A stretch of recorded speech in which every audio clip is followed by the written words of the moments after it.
नमस्कार,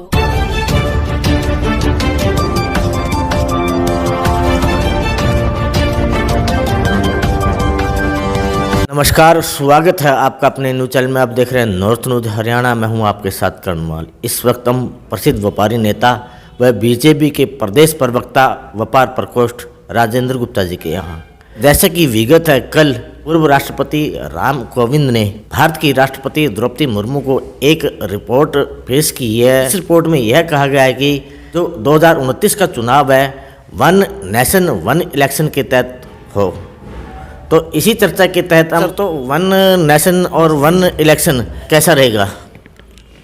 one nation one election जो Bharatiya Janata party की, हमारे संगठन की, हमारी सरकार की सोच है, ये राष्ट्र के उस हित के लिए सोच है कि जिसके अंदर खर्चे का बचाव 75% कटौती होकर 25% रह जाएगा। केवल देश का पैसा बचेगा जो देश के काम आएगा, गरीब वर्ग को और ऊंचा उठाने में काम आएगा, राष्ट्र की तरक्की करने में काम आएगा। और जो ये हर रोज़ की दबाव की राजनीति होती है ना, वोट बैंक की, वो ख़त्म हो जाएगी। कोई भी सरकार बनेगी वो खुले डंके से, खुले मन से, खुले विचारों से अपनी सरकार पूरे समय तक चलाएगी। वो किसी प्रकार के दबाव में, ये जो बार बार दबाव बनता है वोट की राजनीति से, तरह तरह का प्रलोभन देकर करने पड़ते हैं, तो ऐसे प्रलोभन देने वाली सभी खत्म हो जाएंगे। और एक सुदृढ़ भारत, विकसित भारत की ओर जो 2047 का माननीय मोदी जी का टारगेट है, वो इस चीज़ से पूरा करने के अंदर बहुत ही बड़ा योगदान करेगा। देश के मुख्य विपक्षी दल कांग्रेस, द्रमुक, टीएमसी, बसपा जैसे जो दल हैं वो इस वन नेशन वन इलेक्शन का विरोध कर रहे हैं। तो क्यों कर रहे हैं वो? उनका तो काम यही होता है, विपक्ष का काम होता है विरोध करना। उनको तो कहोगे एक और एक दो होता है, वो कहेंगे 3 होता है, क्योंकि उनकी सोच ही विपरीत होती है। उन्होंने तो राष्ट्र को जो सुदृढ़ बनाने वाला, विकसित भारत बनाने वाला कोई सरकार उनको अच्छी नहीं लगती, क्योंकि उन्होंने तो देश को 70 साल तक अंधेरे के गर्त में धकेला है और यही काम उन्होंने धकेलने का किया है। अगर उनके मन में कहीं भी देश के लिए श्रद्धा, प्रेम और जागृति होती तो जो काम आज भारतीय जनता पार्टी को करना पड़ रहा है वो करने की वो पहले ही कर देते, उसकी हमें ज़रूरत नहीं पड़ती। 2004 और 2009 का जो लोकसभा चुनाव है वो ईवीएम ही द्वारा हुआ है, और जिसमें जो कि यूपीए सरकार सत्तारूढ़ हुई है। तो फिर भी ये कांग्रेस क्यों विरोध कर रही है विपक्षी दल? क्या बहाना लगाए? जब उनका जन आधार खत्म हो चुका है, जनता उनको जवाब दे चुकी है, कोई जन भावना उनके साथ है नहीं, तो वो कुछ तो कहेगा। एक फेल हुआ बच्चा स्कूल में कोई न कोई बहाना लगाना पड़ता है। ये तो फेल बच्चे हैं, जैसे स्कूल में से फेल हुए हैं, इनको तो कोई न कोई एक नया बहाना लगा कर आते हैं।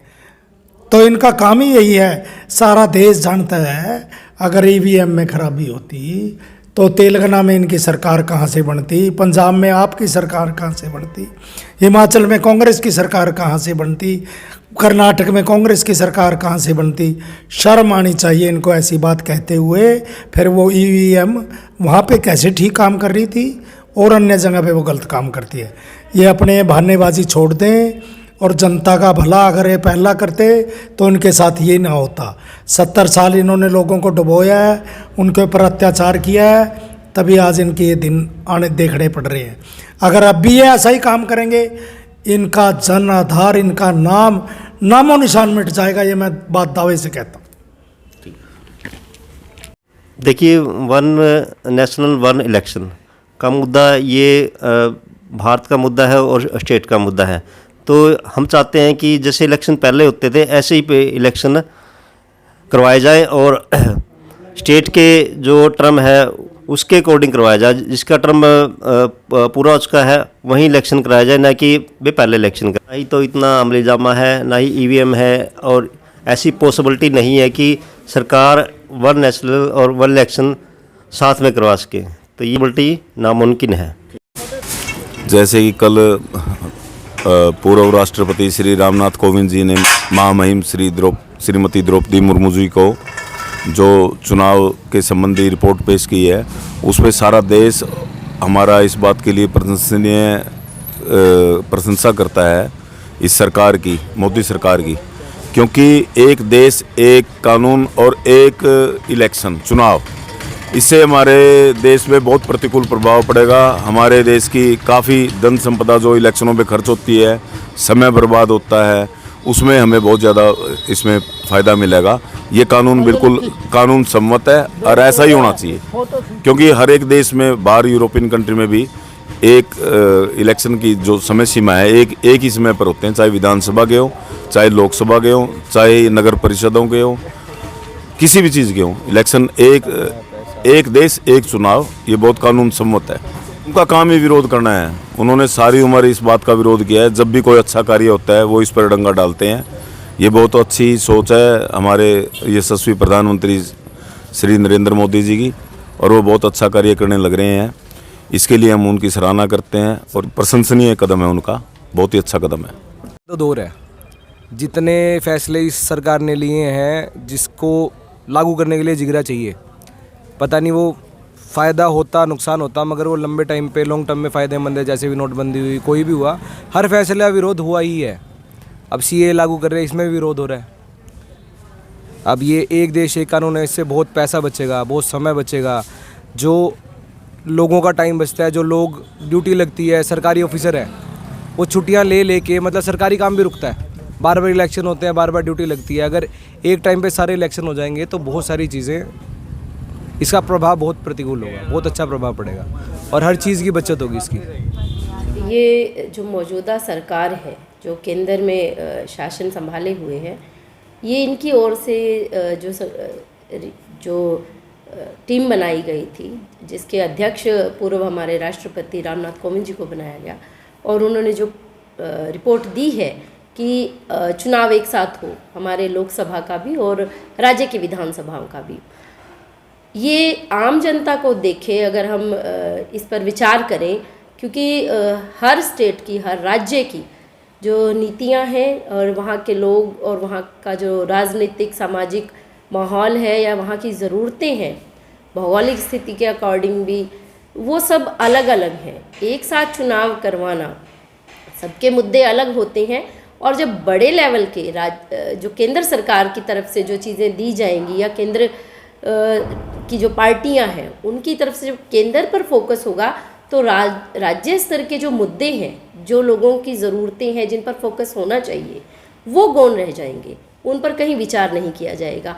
और ये जो स्थिति है, एक साथ जो चुनाव होना तय करना चाह रहे हैं जो भाजपा की और मोदी सरकार है, ये चाहते हैं कि एक साथ जब चुनाव हो तो बहुत सारे लोग ये सोचकर कि चलो एक साथ ही वोटिंग करते हैं, दोनों ऊपर का भी और राज्यसभा का, जो राज्य विधानसभा में जो चुनाव हो उसको सेम पार्टी को वोट करें, ये उस ओर अपना फ़ायदा देख रहे हैं। लेकिन वास्तविकता ये है कि जो लोग हैं, हर राज्य के समीकरण अलग हैं। हरियाणा, पंजाब की अगर हम बात करें, यहाँ ज़मीन की स्थिति है, भौगोलिक स्थिति है, उपजाऊ ज़मीन है, लोग काफ़ी हद तक सक्षम है। लेकिन कुछ और स्टेट हैं, अगर हम यूपी और बिहार, छत्तीसगढ़, झारखंड की बात करें, वहाँ की स्थिति कुछ और है, वहाँ के मुद्दे अलग रहेंगे, यहाँ के अलग हैं। जब राज्य के चुनाव होते हैं तो राज्य के जो जनता है, उनके जो मुद्दे हैं उनको फोकस किया जाता है, और उन्हीं विषयों पर जो भी पार्टी चुनाव लड़ती है वो उनको प्राथमिकता देती है। अगर ये चुनाव साथ होता है तो निश्चित तौर से राज्य में रहने वाले जो लोग हैं, उनके जो मुद्दे हैं वो कहीं पीछे छूट जाएंगे, और जो जवाबदेही होती है किसी भी चुनाव लड़ने वाले व्यक्ति की, जो जीत चुका है या जिसकी जिम्मेदारी है, जनप्रतिनिधि है, जब समय समय पर चुनाव होता है, चाहे लोकसभा का है चाहे विधानसभा का है, तो उसकी जवाबदेही है लोगों के प्रति, वो उसी जवाबदेही को लेकर वो जनता के बीच में जाएगा कि हमने ये किया, अब आप इस चुनाव में वोट करें तो आपकी संभाल होगी।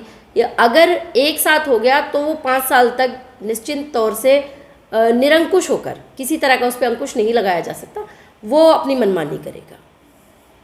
के सभी दर्शकों को मैं नमस्कार करता हूं, और जैसा कि आपने कहा, वन नेशन वन इलेक्शन, अगर सरकार इस तरीके के निर्णय करती है तो कहीं ना कहीं अगर पूरे देश में एक ही साथ चुनाव हों तो इससे बहुत मतलब कि आर्थिक स्थिति, मतलब आर्थिक जो हमारा खर्चा होता है वो कहीं ना कहीं बचता है।